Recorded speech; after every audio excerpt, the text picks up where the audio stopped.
Hi friends, Mr. Ben here, and for Science Explorers today we talked about catapults and the science behind how they work. You see, a catapult is a device that uses stored energy in the form of a simple machine, in this case a lever, to launch an object over a distance.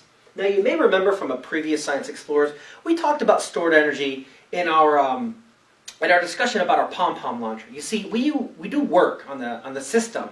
We use our energy to do work on the system by pulling back the balloon here, and that stores the energy inside the balloon, and then when we're ready, we release, and that puts all the energy into the object inside and launches it.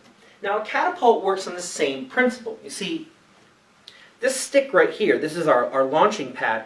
You see, this wants to stay like this, so when I bend it down, it wants to go back, so there's energy stored inside of there. Well, if I put a pom-pom inside there, and then it launches out.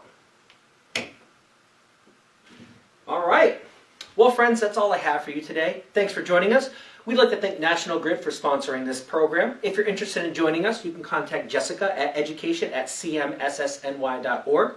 Also, keep tabs on our Facebook page because we have a lot of really exciting stuff coming up very, very soon, including the fact that starting in April, we're going to be able to open the museum back up in a limited capacity. All right? So you're going to have to check out to see what times and dates are available, and you'll have to register to make sure that you can get a spot. Until next time, friends.